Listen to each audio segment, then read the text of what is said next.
Hello dear student. तो आज हम आपके लिए क्वेश्चन लेके आए हैं फिजिक्स का। बहुत ही इम्पोर्टेंट क्वेश्चन है और आप लोग देखिए क्वेश्चन को लगाइएगा इसको। और बहुत ही इजी क्वेश्चन है और ये एग्ज़ाम में कई बार आया हुआ क्वेश्चन भी है। ठीक है, तो एग्ज़ाम की दृष्टि से ये इम्पोर्टेंट क्वेश्चन है। तो चलिए हम लोग आपको दिखाते हैं किस तरीके से आप क्वेश्चन को सॉल्व करेंगे। तो ये हमारे चैनल का नाम है सिम मैथ अकेडमी। तो देखिए पहला क्वेश्चन क्या दिया, यदि किसी प्रिज्म के लिए प्रिज्म को तथा प्रिज्म यहाँ पे लिखा है कोण, ठीक है, क्या लिखा है, प्रिज्म कोण तथा न्यूनतम विचलन कोण दोनों का मान जो है वो कितना है, ए है। तो प्रिज्म कोण के पदार्थ का अपवर्तनांक ज्ञात कीजिए। ओके, सेकंड में अथवा में यही क्वेश्चन दे रखा है, दूसरे तरीके से पूछा गया था कि यदि प्रिज्म का कोण तथा न्यूनतम विचलन कोण दोनों कैसे हैं, बराबर हैं, तो प्रिज्म के पदार्थ का अपवर्तनांक ज्ञात कीजिए। यानी दोनों कंडीशन में एक ही क्वेश्चन है, केवल पूछने का तरीका थोड़ा अलग है। तो देखिए यहाँ पे आपको क्या दे रखा है कि जो हमारा अल्पतम विचलन कोण है वही हमारा क्या है, ए है। ठीक, जो हमारा अल्पतम विचलन कोण है वही हमारा क्या है, ए है। और हमें अपवर्तनांक बताना है। ठीक, तो देखिए n बराबर फार्मूला होता है हमारे पास साइन डेल एम प्लस ए, और अपान में कितना हो जाएगा 2 बटे में कितना होता है यहाँ पे साइन ए बाई 2। ये हमारा फार्मूला होता है। ठीक है, अब देखिए दोनों चीज़ें बराबर हैं तो हम लोग यहाँ पे वैल्यू पुट कर लेते हैं।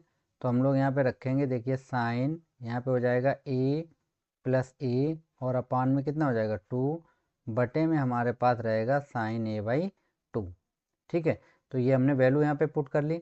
अब देखिए यहाँ पे ये ए और ए मिलके दोनों क्या बन जाएंगे, ये बन जाएगा हमारे पास साइन 2a। तो यहाँ पे हम लिखते हैं साइन 2a, और अपान में कितना है 2, अपान में हमारे पास क्या है साइन ए बाई 2 हमको दिया गया है। ठीक है, अब देखिए इस चीज़ को हम लोग ऐसे यहाँ पे देखिए 2 से 2 हमारा कैंसिल हो जाएगा। तो यहाँ हमारे पास बचेगा साइन ए, और अपान में कितना बचेगा, सॉरी अपान में हमारा बचेगा साइन ए बाई 2। कितना बचेगा, यहाँ पे बचेगा साइन ए बाई 2।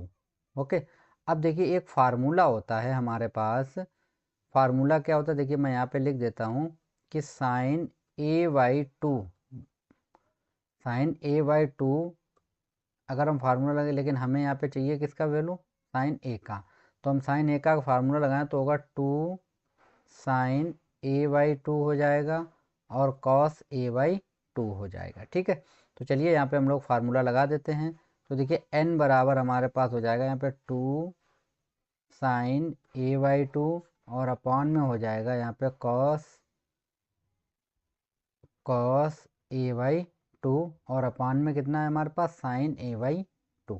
तो यहाँ पे हम लोग रखेंगे साइन ए बाई 2।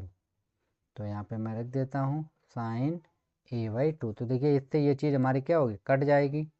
तो हमारे पास कितना बचेगा यहाँ पे, n बराबर हमारे पास बचेगा यहाँ पे कितना, n बराबर बचेगा 2 कॉस ए बाई 2, और हमको यही निकालना था, अपवर्तनांक ही हमको निकालना था। ठीक है, तो आशा करते हैं ये क्वेश्चन आपको समझ में आ गया होगा। अगर अब भी किसी बच्चे को कोई डाउट है तो वो कमेंट बॉक्स में हमसे पूछ सकता है। ठीक है, तो चलते हैं नेक्स्ट क्वेश्चन की तरफ।